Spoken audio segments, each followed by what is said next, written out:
History is in the making today. The outcome of today's presidential and senatorial race in the U.S. could affect, of course, not just that country, but the world and how things unfold, including and especially perhaps its closest neighbor, Canada. So what's at stake for Canada and Canadians on this day? Brian Mulroney is a former Prime Minister of this country who forged one of the strongest cross-border relationships with the U.S. Great to have you with us, Prime Minister. We appreciate your time. Thank you, Amanda. Great to be with you. I'd like to start with that very thought, which is we feel as though there's much at stake here. From a Canadian point of view, what do you think is the most important thing? Well, I think our trading relationship and the enhancement of that, economic opportunities, which are multiplied many times when you have a relationship, a trading relationship, as a result of the Canada-U.S. agreement and NAFTA. When you have those instruments at your disposal, you should then develop a great relationship with the President of the United States and the leaders of the new administration, or the Trump administration, if they come back tonight. And that's the object of the exercise, apart from having good relationships on other areas with our neighbors, simply because we can't do without it. So we have a lot at stake tonight.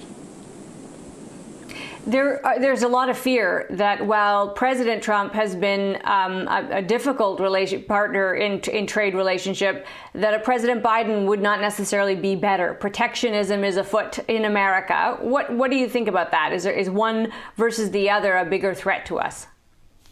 No, I think you're absolutely right.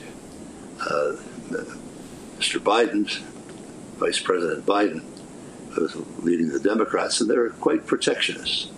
And their ties to the institutions, like his ties to the unions, make it more difficult for him, because the unions traditionally, not always, take a position, as we all do, of self-interest. And they feel that these trading arrangements that we have with the U.S. and vice versa are not helpful to them, and therefore they oppose it. And when they have such a commanding position in the Democratic Party, it'll make it more difficult for President Biden, if that's the case, to deal with us and others on that level. Although I think they're going to, rejoin the TTP and other things. They're essentially liberal traders, but they've got the constraint of protectionists within their own parties. Of course, the America First policies of President Trump are concerning to the same extent. We have just recently heard some clarity from the Vice President on his thoughts around climate change, on the energy sector in his own country. That doesn't really bode well for cross-border support either. It's an issue that our own federal government is grappling with, of course. What is your thought about this important sector for Canada and its future? Oh, I think it's going to progress. It's as I think it was Governor Mario Cuomo who said, you campaign in poetry, but you govern in prose. And if it's a new administration, they're going to be confronted by the hard realities of life. And one of them is that if you jettison traditional sources of income for yourself, you're going to be in bad shape, particularly with the pandemic that's going on now. So he is going to have an enormous challenge to work his way out of everything from school clothing to the virus inhibitors and so on himself. And I think that things are going to change a lot from the campaign. Having gone through it myself, it looked a hell of a lot easier, Amanda, when I was campaigning than when I was operating as Prime Minister. One thing that you did do as Prime Minister, and you did it pretty early, was establish that strong relationship. And that was at a time when I think it's fair to say, history says, that Canada's relationship with America wasn't in a great state. You and Ronald Reagan managed to come together and do some really important things, including, of course, free trade. What's your advice to Justin Trudeau about whoever it is across the border about building a better relationship than one we have? We don't have a great one today. Yeah, and that's on essentially a personal level, and it has a lot to do with the America First policies of the Trump administration, the protectionism there, and the America First stuff, as I say. Yeah, I dealt with President Reagan and President Bush and President Clinton. All three of them were very gifted leaders in their own ways. But in common, they also had an admiration for Canada, a respect for Canada, and a desire to have a mutually beneficial relationship. So from many times, they would put water in their wine, as we had to do from time to time, but the results were really spectacular, from Canada-U.S. free trade to NAFTA to the Canada-U.S. acid rain treaty to the sovereignty in the Arctic treaty that I did with, not treaty, an agreement with President Reagan. So we had lots going on. And so that means that Prime Minister Trudeau has had and may have a much more difficult task than I did, because the interpersonal relationship with Mr. Trump is different from the three that I mentioned.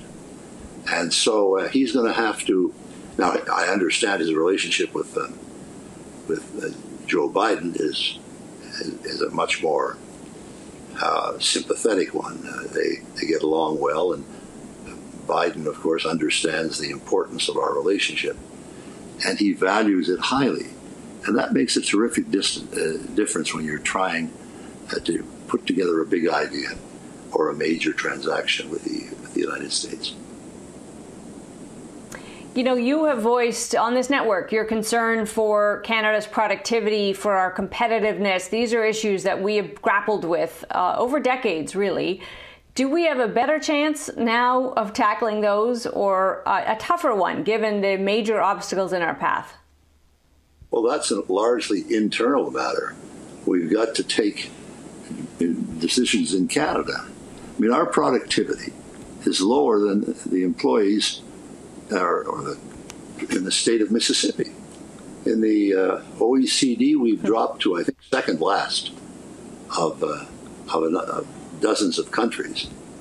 But so we've got to knock down interprovincial trade barriers here. We've got to change our tax laws in terms of attracting new investment, but also enabling the employers to make certain gestures that bring about increased flexibility in the workforce. So productivity enhancement, as you know, doesn't mean working harder. It means working smarter. And we've got a lot of work to do, but it's largely an internal responsibility of the Government of Canada in cooperation with the premiers. And so I think that that can be done. But also, of course, if you can make trading arrangements that improve the productivity, but also engender. Look, NAFTA now is a trading arrangement of three countries with 500 million people, who with 7%, I think, of the world's population generates 29% of the world's wealth. This is an astonishing thing. Something. So our trading relationship alone is something between 1.4 and 1.5 trillion U.S. dollars a year. This has never happened before in history. This is fantastic. And we can use the new NAFTA, the renewed NAFTA, to adjust when we're looking for productivity enhancements. There are a lot of them there. Brian Mulroney, it is great to have you with us. We appreciate your time today, sir. Thank you very much, Amanda. Have a very nice day. Bye-bye. Brian Mulroney was the 18th Prime Minister of Canada.